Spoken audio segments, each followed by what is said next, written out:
सो hi everyone. तो चलिए हम लोग मार्केट एनालिसिस शुरू करते हैं। और जो ये फेब मंथ है ना, तो फेब मंथ में अगर आपको दिख रहा होगा, मार्केट ने एक बड़ी इंडिसीजन कैंडल बना दी है, जो कि which is around close to 24,600 से 26,200, विच इज क्लोज टू 7%। ठीक है। और अगर मैं आपको ये मंथली टाइम फ्रेम दिखा रहा हूँ, अगर मैं आपको वीकली टाइम फ्रेम दिखाऊँ तो ये तो मंथली में भी ये समझ आ रहा है कि market is in total confusion. कहीं भी ना बुलिश हो रहा है ना बेयरिश हो रहा है, बीच में आके अटक गया है। और वीकली में भी एक कंफ्यूजन सिनेरियो दिख रहा है, एक बुलिश आई तो फिर एक बियरिश बन रही है अभी। ठीक है। और डेली में आपको अगर एक चीज दिखाऊं ना, एक पॉइंट नोटिस करने वाला है कि ये फर्स्ट फेब था, बजट का डे, उसमें मार्केट ने यहाँ पे खुला और एक फॉल किया, फिर नेक्स्ट डे पूरा रिकवर करके गैप अप खुल गया। तो मार्केट ने ना क्या किया है, एक नीचे एक बॉटम बना दिया, एक ऊपर टॉप बना दिया, और इसके बीच में आपको दिख रहा होगा लगातार ये 3 दिन साइडवेज, लगातार ये 3-4 दिन साइडवेज। तो मार्केट ने कंप्लीट ये 2 दिन के अलावा सिर्फ कहीं भी मूव नहीं किया। सिर्फ आपको दिख रही होगी छोटी छोटी कैंडल्स, मतलब पूरा वॉल्यूम ड्राई हो चुका है मार्केट में अभी। तो मार्केट में ना कहीं भी अभी मोमेंटम नहीं। तो अगर मैं आपको ये हफ्ता दिखाऊं तो आपको दिख रहा होगा ये मंडे 9 फेब था। उसके बाद मार्केट ने यहाँ पे इंडिसीजन इंडिसीजन इंडिसीजन, ये भी कुछ मोमेंटम नहीं था, और ये भी गैप डाउन खोल के फ्राइडे का दिन साइडवेज ही हो गया।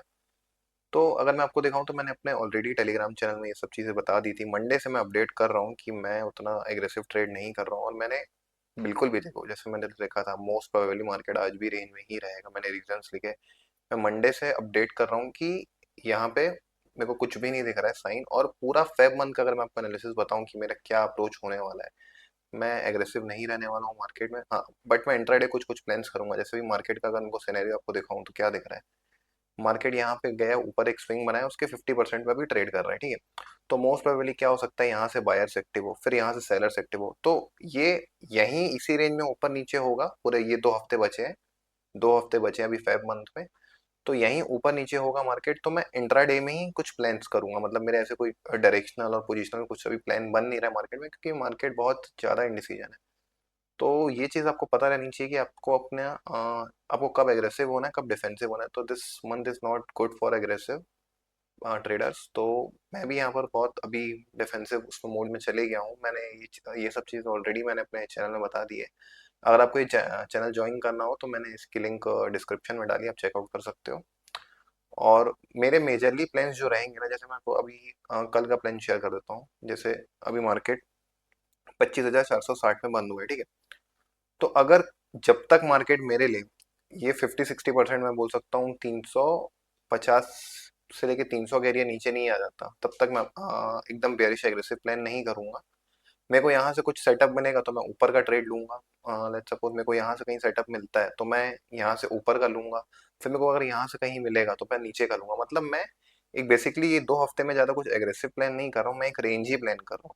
और मेरे जो भी मेजर ट्रेड्स रहेंगे मैं इंट्राडे में ही अकॉर्डिंगली प्लान करूंगा, क्योंकि मार्केट बहुत इनडिसाइसिव है अभी। मतलब अगर आप ग्लोबल मार्केट भी चेक करो, विक्स देखो, तो विक्स भी बहुत ज्यादा क्रश हुआ है। मैं आपको एक सेकंड विक्स भी दिखा देता हूँ। आपको ये दिख रहा होगा कि विक्स में कैसा ड्रॉप आया। अगर मैं आपको डेली का चार्ट दिखाऊँ विक्स का, विक्स ये पूरे फेब मंथ में, जैसे ये फेब मंथ बजट हुआ, बजट के बाद विक्स बहुत ही ज्यादा ड्रॉप हुआ। उसके बाद ये से फ्राइडे के दिन एक विक्स में स्पाइक आया, विक्स बहुत ड्रॉप हुआ है, आईवी बहुत लो है, प्रीमियम्स में कोई मोमेंटम नहीं है। तो ये होता है। अब जैसे हो सकता है मार्च अप्रैल बहुत अच्छे मंथ हो, क्योंकि फेब बहुत साइडवेज हुआ है एंड जनवरी में वॉलिटिलिटी वापस आई है। तो अभी जैसे विक्स का भी हमको एक इंडिकेशन मिल रहा है कि वापस से एक अच्छे रेंज में जा रहा है। तो मोस्ट प्रोबेबली मैं फेब में तो उतना एग्रेसिव अभी कुछ सेटअप्स नहीं दिख रहे हैं, और जो भी रहेगा मैं इंट्राडे पे ही प्लान कर रहा हूँ अपने मेजरली सेटअप्स। और मैं अपने इंट्राडे के सेटअप्स ना यहाँ पे अपडेट कर दे रहा हूँ मैं, कि मैं क्या सेटअप है, मैं क्या लेने वाला हूँ। जैसे मैंने कुछ कॉल लिया, कुछ पुट शॉर्ट किया, मैंने जो भी, जैसे मैंने यहाँ पर शेयर किया था, मैं अपने जो भी मेरे ट्रेड्स है मैं शेयर कर रहा हूँ कि मैं क्या करूँगा। तो अगर आपको कुछ एक्टिव, मतलब आपको कुछ एक्टिव डेटा चाहिए तो आप यहाँ मेरे चैनल में जुड़ के ले सकते हो। तो अभी के लिए इतना ही। सी यू टुमारो। मैं चैनल्स में अपने अपडेट देता हूँ। Thank you.